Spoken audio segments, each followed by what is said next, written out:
Last night, gamers were treated to some amazing gameplay footage and new reveals of Horizon Forbidden West as well as Hellblade 2, which I thought was really fantastic. They did a good job of showcasing both of these games.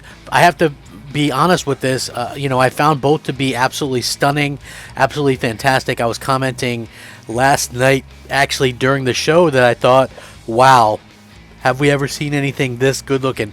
And I want to get into a little bit of both of these because I feel like, fanboy stuff aside, what a time to be alive. What a time to be a gamer, right?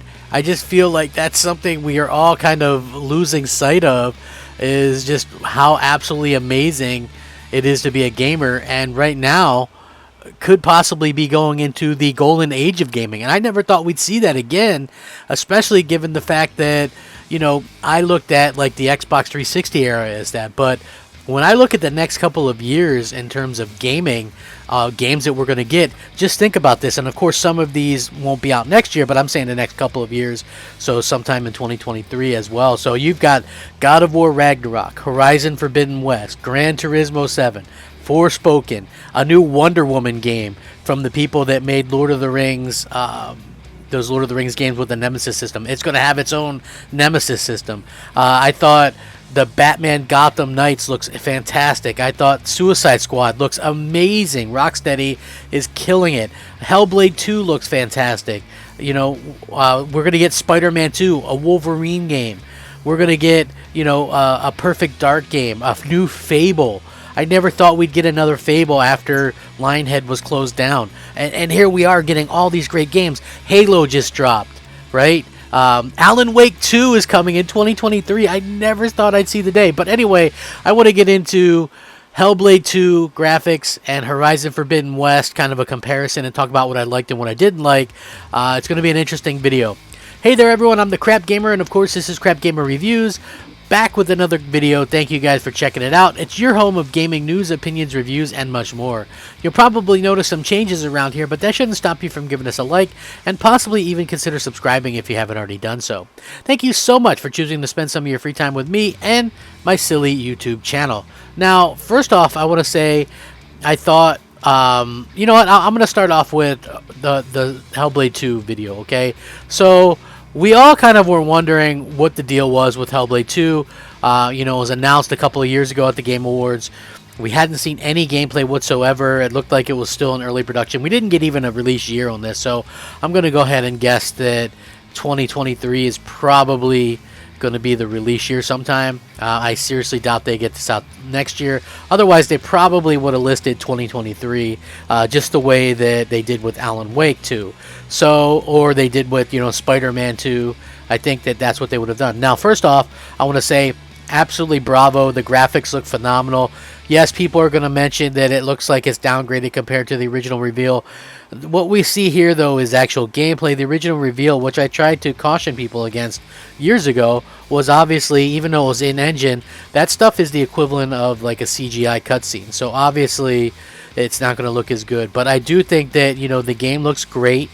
I think that this is exactly the type of more realistic game that people want to see from Xbox, and it was nice to see Microsoft, they're going to have something like that. I don't know if it is going to have some kind of multiplayer aspect to it or something.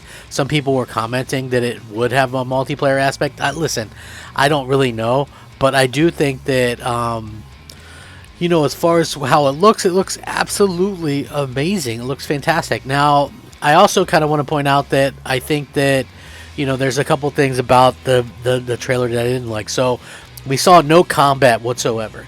The trailer was in 30 frames per second, which, obviously because they really went for a graphical edge, we'll see how that pans out. But also the aspect ratio with the more, the borders and stuff like that, that's something that I'm not a big fan of. So I don't know. It looks like that'll probably be in the game since this is actual gameplay. And, the gameplay is another thing that, I'm sort of like, okay, so I wasn't real sure about, because the actual gameplay itself is just you kind of walking and then running and then throwing a spear a couple times, right? So I like how they mix it up. I think it looks great. I just would have loved to have seen some actual like action sequences, because see, I thought Hellblade, the first one, I thought it had an interesting story. I thought it looked absolutely fantastic. The main problem with it was, for my opinion, was the looking puzzles, right? Those were kind of designed to eat up time and to make it take longer to actually go out there and get things done.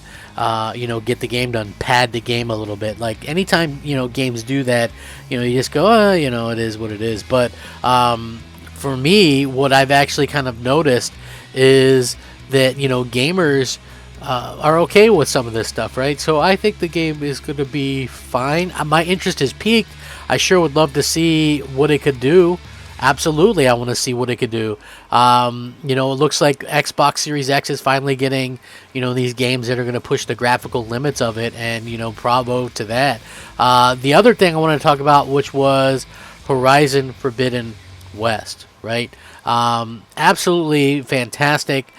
This blew me away because this was at 60 frames, and the thing about it is, it looks absolutely stunning, right? It does. It looks so stunning, and their action sequences look stunning, right? So it shows the transitions to, the different areas, and she can, and go in the water, and she can fight underwater. I think that this is like, that's blowing my mind that that's actually a thing.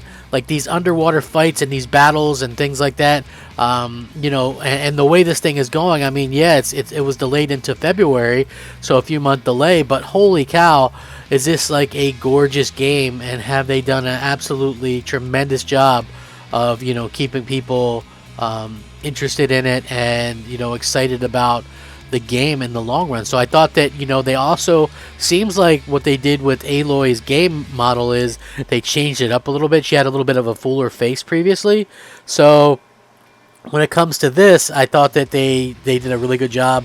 It looks like possibly could be some of the best next-gen graphics, or current-gen, excuse me, that I've seen. I know it's a cross-gen game, but the fact that they got it looking this good is blowing my mind. It is. It's really blowing my mind. And at the same time, I think Hellblade 2, that's blowing my mind, right? Like, these things look fantastic,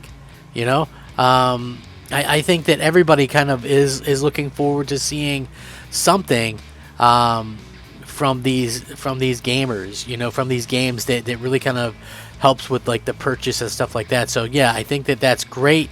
I think that what we're going to see from gamers in general is that they're excited about the future of gaming. Like I said, this could be honestly some of the absolute best kind of things that we've seen from these games in forever, right? Like I just got to be honest, like this is like one of the best times that I can remember with the excitement level. And yeah, we had to go through some kind of sucky times, and I don't want to say sucky times, but I'll just say, like, for me personally, the games weren't fully amazing. This past year, all of them weren't. I certainly enjoyed a lot of the games, but honestly, the games that I had enjoyed the most up until, obviously Forza Horizon 5 is great, and I'm not that far into Halo, but Alan Wake, the remaster, like, that was one of my favorite. The Mass Effect trilogy, Ratchet and Clank, I thought was great, but I didn't think that there was anything that was like, whew, mind-blowing. But at the end of the day, things are looking up. The next couple of years look to be some of the best ever in gaming. Let me know what you guys think. What'd you think of these two games? What'd you think of the Game Awards? Sound off, rate, comment, subscribe. Rack 'em up, fact 'em up, Crapgamer 'em up. Crapgamer out.